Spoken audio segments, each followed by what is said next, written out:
হ্যাঁ, এটা আমি চিকিৎসকের পরামর্শ অনুযায়ী করেছি, কারণ আমি আগে জানলে তো আমি অবশ্যই এটা করতাম না।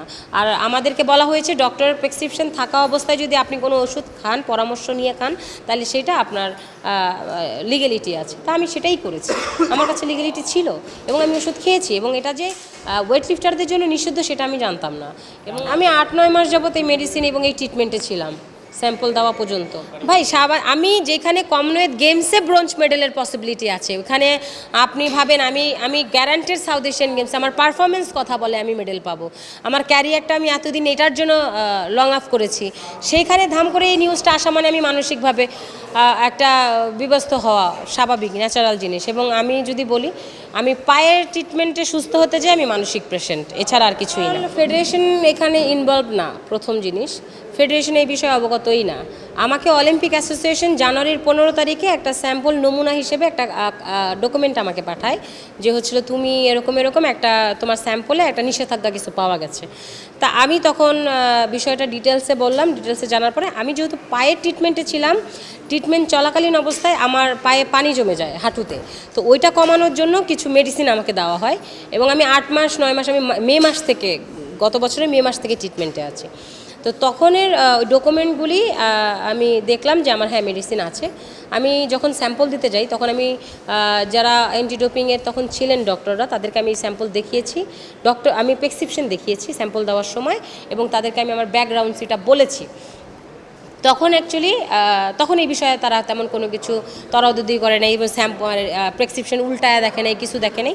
যেটা ডক্টর শফিক সাহেব কমপ্লেন করেছেন যে আমি তাকে আমার মেডিকেল ডকুমেন্টসই দেখাইনি, কিন্তু আমি তাকে দেখিয়েছি, সেটার প্রুফও আমার কাছে আছে। তো এরপরে আমি জানতে পারি যে আমি যে ওষুধটা খেয়েছি সেটা নিষেধ ছিল, ওয়েট লিফটারদের জন্য নিষেধ। তা তখন যেহেতু বলেছে আমি নিষেধ, আমি তারপরে জিনিসটা জানতে পারি। কিন্তু অ্যাকচুয়ালি আমাদের কোনোদিন কোনো সেমিনারে কোনোদিন কোনো বিষয়ে জানানো হয়নি যে লিফটারদের জন্য অ্যাকচুয়ালি কী কী ওষুধ নিষেধাজ্ঞা।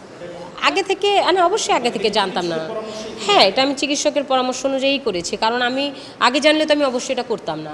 আর আমাদেরকে বলা হয়েছে ডক্টরের প্রেসক্রিপশন থাকা অবস্থায় যদি আপনি কোনো ওষুধ খান, পরামর্শ নিয়ে খান, তাহলে সেটা আপনার লিগ্যালিটি আছে। তা আমি সেটাই করেছি, আমার কাছে লিগ্যালিটি ছিল এবং আমি ওষুধ খেয়েছি। এবং এটা যে ওয়েট লিফটারদের জন্য নিষিদ্ধ সেটা আমি জানতাম না।